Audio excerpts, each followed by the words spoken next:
Right, so it's Monday morning, 8 o'clock, coming early, just to get some bits sorted out before everyone turns up. But sure enough, 2 customers already waiting outside for me. And the phone ringing as I walk through the door. Phone ringing was saying that the customer was booked in 2 weeks ago, paid his deposit, is not turning up because he's got another fault on his car. So what can I do? You know, we take a deposit for a reason so we don't get let down. He's let us down. It is what it is. So we've also had a golf turn up. This one, the customer had asked us, said it kept cutting out. I said, well, how often is it cutting out? Oh, it's quite a lot, blah, blah, blah, you know. So is it once a day, once a week? Oh, no, it's more than that. The garage had looked at it, they've changed everything. So we spent time on the phone to the garage. They were saying every sort of 20 minutes.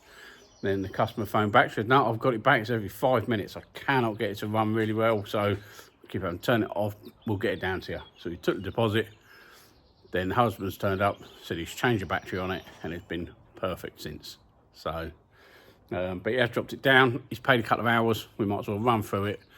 He said the battery was completely flat. So let's double check whether he has got a discharge on it. Let's make sure it is charging okay.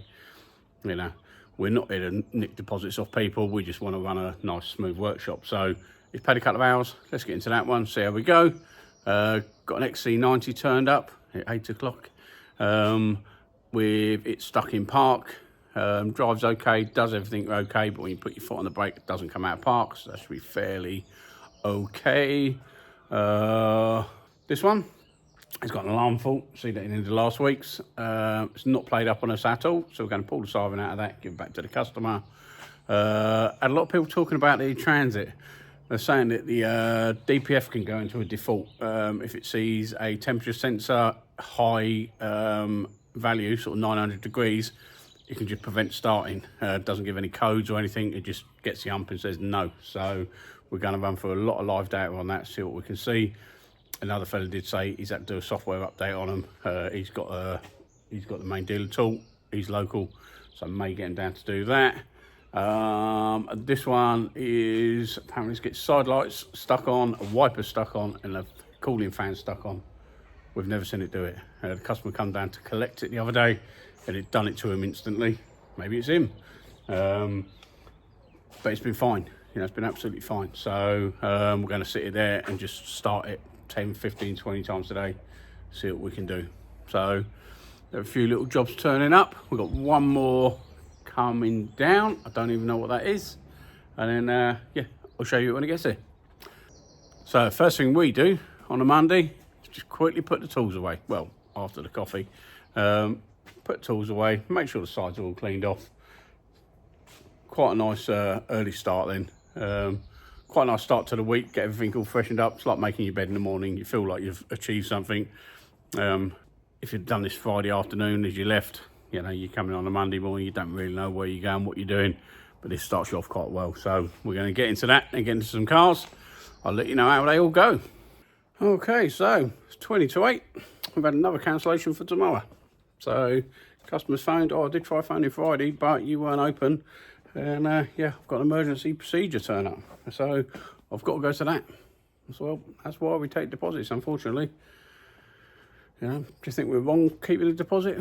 We've got no work in tomorrow now. Well, we've got 2 jobs in tomorrow now instead of 4.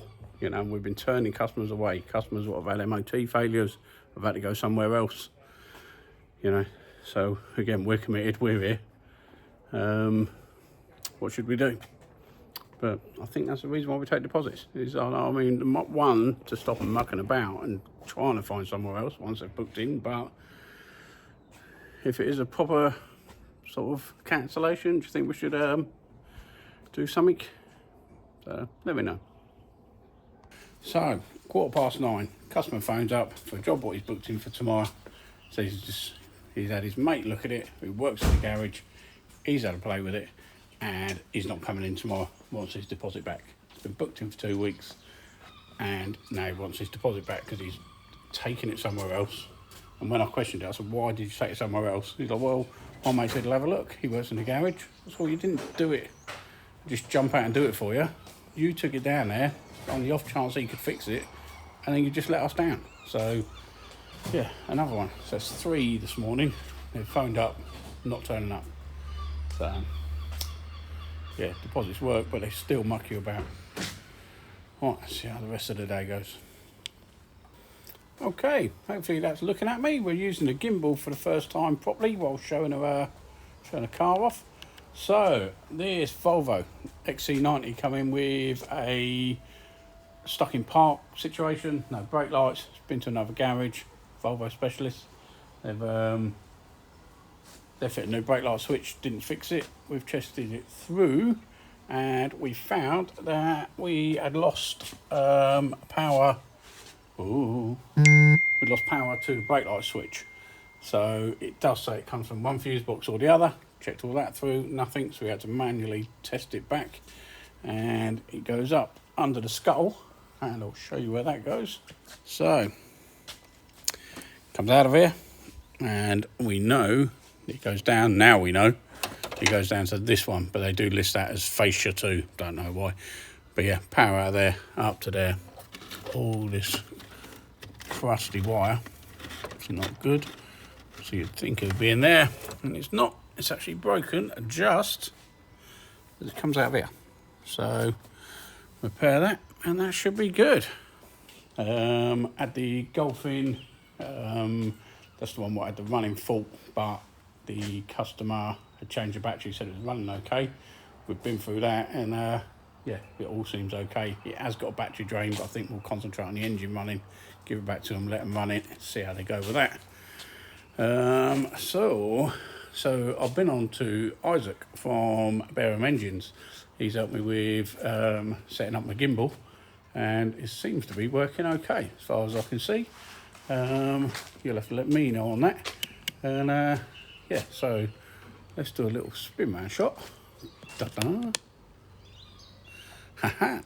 And so we've had the Volvo. That one's all back together, all working. So get that back to the customer today. A couple of Peugeots turn up for tomorrow, both non-starts. So we will see what goes on with them, and we will let you know. So look at that. That's good, doesn't it? So he's been back in and redone the yellow. Yeah, you can still see some brush marks in it, which is what I wanted. But yeah, he did say it is still gone on a little bit thin, and do I want another coat, but I don't think I do. So over the moon with the van. Let's get home tonight. We'll get back in tomorrow. I'll let you know how it goes.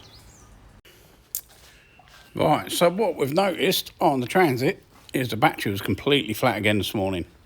So I'm thinking maybe body control module's not shutting down, waking back up, etc. Again, we've got no codes in it. We've got no codes in the engine, even if we introduce codes. We've removed a couple of sensors and stuff. No codes in there, so not sure why that's happening. So yeah, we should have a look at that. So I'm going to check the battery drain tomorrow. I'm going to leave it overnight, thermal image it in the morning, see if something's staying live, and then go from there. Well, funny start to the day. We've had a Peugeot partner turn up yesterday. Couldn't get hold of the customer because I couldn't remember exactly what he's booked in for. But we ran through everything this morning, give it a little road test, done everything, and yeah, when we got in touch with him, he said it doesn't start and the ignition's staying on. Yeah, funny one, but it's been absolutely perfect since we got here. And then we had another Peugeot partner that's just gone out. Again, turned up on a truck yesterday. Went out there, set a scanner up on it. Let's look at some live data, etc. Turned the key, started. So yeah, what a pain. Add an i35 in with a battery drain. It's quite a substantial one. Trace that down to the audio amplifier. So just got to go back to the customer, see how far he wants to go with that one. Let me show you this old girl. So, nice old camper. He's asked us to look at the tow bar. And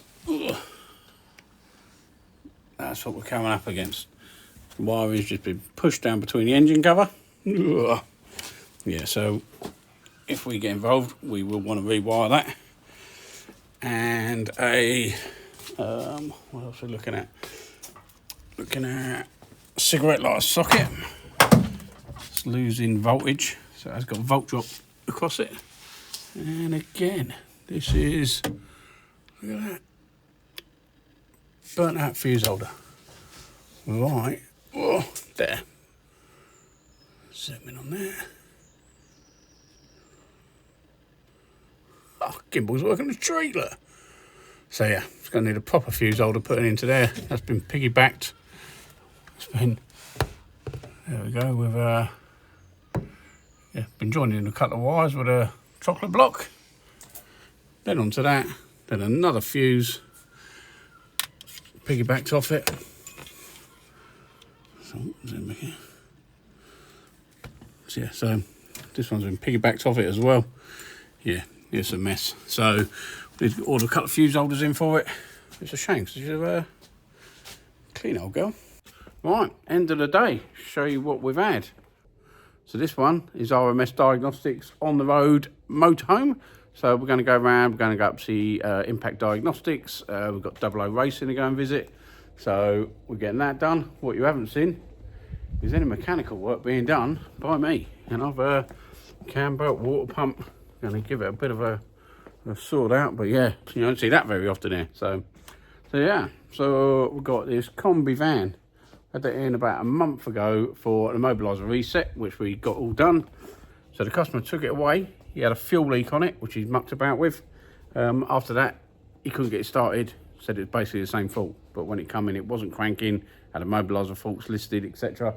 But that's all right. What we actually found was he'd bent one of these tags over. So it wasn't picking up a good cam signal. But, you know, what can you do? So bled the fuel system up, got that working, all good, but wasn't given a code, funny enough. The Fabia, guess don't test. This is the one where it had a battery drain on it. So quite a few things can trigger these body control modules, a switch with a bit of a resistance in it, you know, a plug with a bit of corrosion in it. It could be a number of things, but it was like 30 quid for a module to try and test it, or 40 quid, whatever it was. So it wasn't quite the right one, but it's proved a point, because the real one for it is about £300. So we got one in, 40 quid, plugged it in, it's all good. So now we've got to get the correct one in.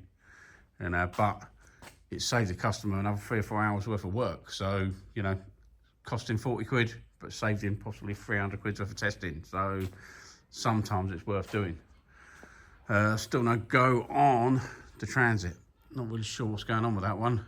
Can't trigger any codes into it, whatever we do. Even if we short out a 5-volt reference or anything like that, it will not trigger any codes. I think we've got an ECU fault on it. So I'll speak to the customer, see what he wants to do with that. And that is the end of the day. So yeah, combo's running. Fabia needs body control. I'm getting my hands dirty doing the cam belt. I don't know what's up with that. So I will see you Friday. Thanks for watching.